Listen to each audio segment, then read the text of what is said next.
Good morning बच्चों। आज का आपका मैथ्स का मैं नेक्स्ट अध्याय पढ़ेंगे पूर्णांक। ठीक है। पूर्णांक को पढ़ने से पहले मैं आपको कुछ बेसिक चीज़ बताना चाहती हूँ, उसको ध्यान देना। ठीक है। जैसे किसी भी अभी चिन्ह का प्रयोग कैसे करते हैं। ठीक है। अभी ये आपके लिए बहुत इम्पोर्टेंट है, ये आगे आएगा। ठीक है। जैसे किसी भी संख्या में धन और धन को जोड़ेंगे। ठीक है। धन और धन को जोड़ेंगे तो धन होता है। ठीक। और धन और ऋण को जोड़ेंगे। ठीक है। तो अगर धन और ऋण को जोड़ेंगे तो जो संख्या बड़ा होता है, धनात्मक या ऋणात्मक, उसका चिन्ह यहाँ लगता है। जैसे मैं यहाँ पे 3 ऋण 5 करूँगी तो यहाँ पे क्या उत्तर आएगा। ठीक है। यहाँ पे क्या उत्तर आएगा, ये क्या है। अच्छा सॉरी, इसको मैं और थोड़ा अच्छे से बता रही हूँ। देखो 3 में मैं ऋण 5 को जोड़ रही हूँ। ठीक है। देखो अच्छे से देखो, 3 में मैं ऋण 5 को जोड़ रही हूँ। तो ये जो चिन्ह होता है ना, ये बीच में कोष्टक है। ठीक है। जब कोष्टक को हटा देते हैं तो धन और ऋण ये दोनों, यहाँ पे एक और नियम होता है। जैसे धन गुणित धन का गुणा अगर होता है तो क्या होता है, धन होता है। ठीक है।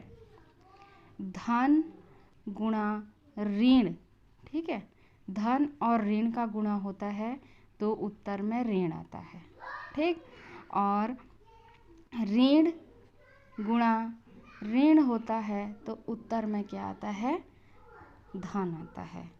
और ऋण गुणा धन होता है तो उत्तर में ऋण आता है। ये 4 जो होते हैं नियम आपको बहुत इम्पोर्टेंट हैं। ठीक है। तो यहाँ पे देखो ये धन है और बीच में कोष्टक माने क्या होता है, गुणा करना। और यहाँ अंदर में क्या है, ऋण 5 है। तो हमको ये वाला नियम को देखना है। धन गुणा ऋण हुआ तो यहाँ पे क्या हो जाएगा, आंसर में ऋणात्मक चिन्ह आएगा। तो ये क्या हो जाएगा, 3 ऋण 5। अब इसको हम जब हल करेंगे तो ये संख्या बड़ी है, ऋणात्मक संख्या 5 बड़ी है ना, जो ऋण है। हमको तो पता है 5 में 3 जाएगा तो कितना आएगा, 2 आएगा। लेकिन 2 ऋण 2 कहलाएगा। ठीक है। उत्तर कितना आएगा, ऋण 2। समझ में आ रहा है। ये जो नियम है बहुत ही ज़्यादा इम्पॉर्टेंट है।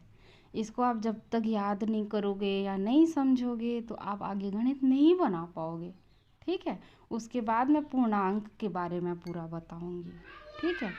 जैसे यहाँ पे मैं लिखूंगी 4 में हम कितना को जोड़ेंगे, ऋण 8 को जोड़ेंगे तो कितना उत्तर आएगा। ठीक है।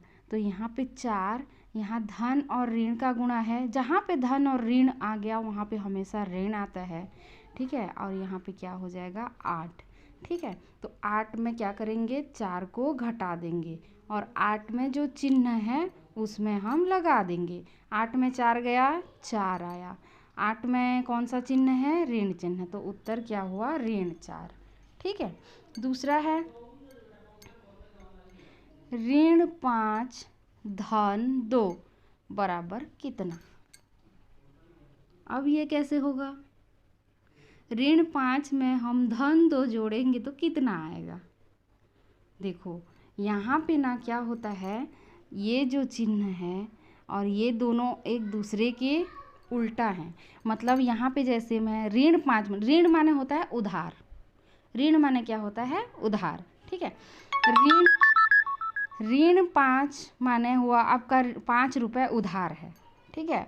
और धन 2 मतलब जिसको आप उधार लगे हो ना, उसको 2 रुपये छूटे। ठीक है।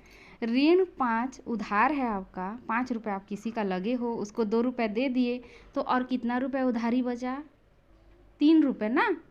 तो क्या होगा इसका उत्तर, ऋण 3, क्योंकि 5 बड़ी संख्या है, इसके सामने ऋण चिन्ह है। ठीक है। तो ऋण 3 उधारी अभी तक बचा है, ऋण माने उधार, ठीक है, इसलिए इसका उत्तर ऋण 3 आएगा। समझ में आ रहे हैं? जिस संख्या में जो संख्या बड़ा होता है, अगर सामने में धन भी होगा तो वो जुड़ेगा नहीं, घटेगा, ठीक है। जैसे ऋण 20 में मैं जोड़ रही हूँ 5, तो उत्तर क्या आएगा? यहाँ पे सीधा दिख रहा है आपको, 20 रुपये उधार है, 5 रुपये छूट दिए, तो आप और किसी का 15 रुपये लगे हुए हो अभी तक, तो क्या हो जाएगा? ये उत्तर ऋण 15, ठीक है। समझ में आ रहा है? इसमें मैं आपको कुछ होमवर्क दे दूंगी, तो कर पाओगे? मैं अभ्यास में आपको ना भेजूंगी, उसको आपको बनाना है, ठीक है। आज के लिए इतना, अभी के लिए इतना ही समझे रहो, फिर मैं आगे आराम से पढ़ाऊंगी, कोई टेंशन मत लेना, ठीक है। समझ में नहीं आएगा तो मुझे रिप्लाई भेजना, ठीक।